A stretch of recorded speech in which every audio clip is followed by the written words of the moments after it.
Hello, everyone. I'm the beautiful messenger of be the actor, not the character. Has life turned out to be exactly how you had envisioned it at the age of 16? Not for a lot of people. For a very few people, I believe. My name is Ayush, and I'm at the verge of my teenage years. And I know what you must be thinking. Why should we listen to a not so extraordinary young adult or late teen? I'm not an Olympiad winner. I'm not a sports prodigy, or neither am I a teenage billionaire. But I am something else. I'm the living, breathing example of what happens when you live by the one perfect script and when you burn it. Have you ever felt like in life that no matter how hard you had tried to reach a particular goal, that things did not add up or work according to plan at all? If that is the case, that is completely fine. See, you can confine and judge a character based on a role that the character played in a particular movie or script. But is it right to confine an actor's legacy to just one movie, no matter how good or how bad? It's time that you become the actor. Reject the scripts that don't serve you, suit you, or pay you well, and look for better ones out there. Probably ones that you aren't even used to at this point in your journey of self discovery. Today, we will walk through a step by step process on how you can acknowledge, beat the script, and eventually move on to a better one. Part 1, the predestination syndrome. It's this contagious feeling that a lot of us had since childhood, that since we were born a particular way with certain innate qualities, that we're also going to end up in a particular predictable way. And we have to live this boring, predictable life day in, day out. Usually, it's society and social media that has beaten these thoughts and ideas into us over time, and these thoughts have accumulated and formed a self image of ourselves involuntarily. I was a victim of this myself. I thought life was linear: go to school, work hard, get good grades, land a high paying job, obviously, after getting into a good university, and live happily ever after. Turns out I wasn't alone. According to a 2023 OECD survey, 72% of teens also believe that happiness is dependent on grades and career success. At the age of 16, I scored second highest in IGCSEs in my school at the time. My school even offered to nominate me for higher education scholarships in Canada so that I can pursue higher education more smoothly. I thought this was it. I'm on track. Soon AS and A levels came by. I put in the same effort. A different outcome had came about. My grades tanked. All of a sudden, all my dream universities gone. In the meanwhile, some of my friends and some of my classmates as well were getting into universities already. Some into the globally top 400 ranked universities. That year, I stayed back, confused, angry, and small.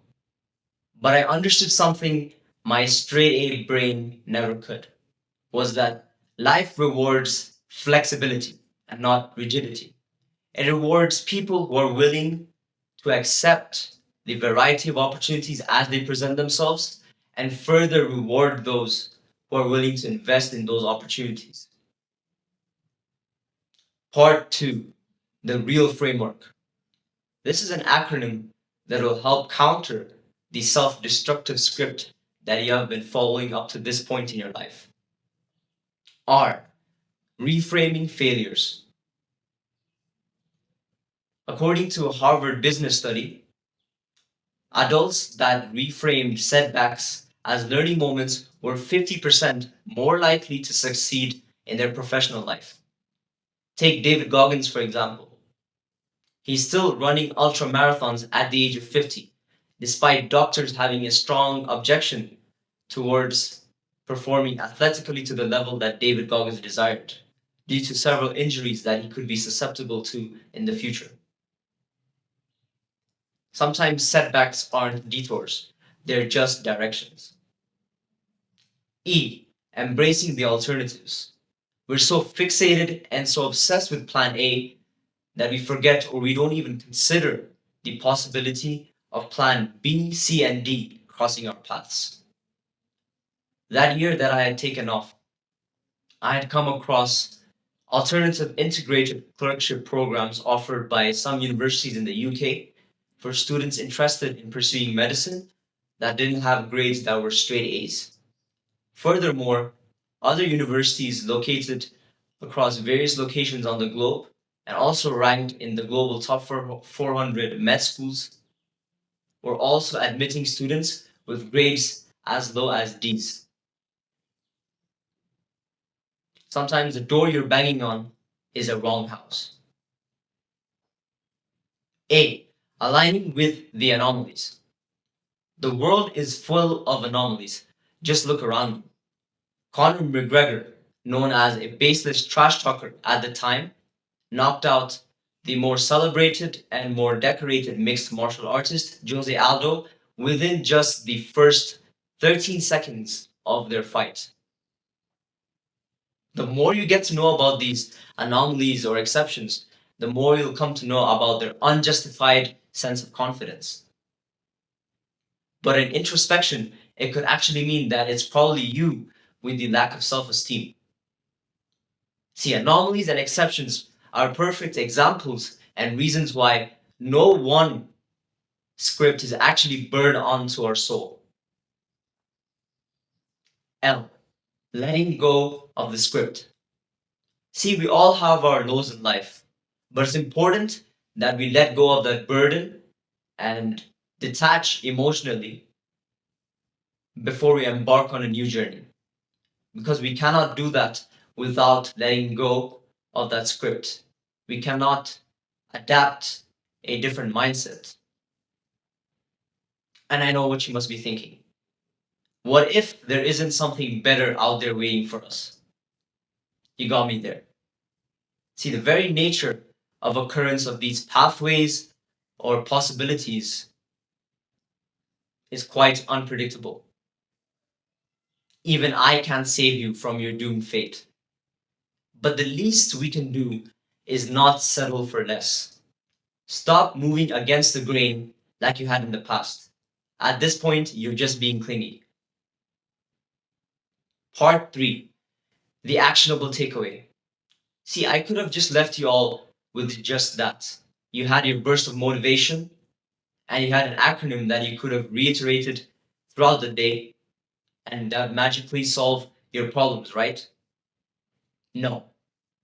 To top it off, before you reroute and embark on your new journeys, I would like to introduce the last but not least, in fact, probably the most important concept of this conversation, which is visualization.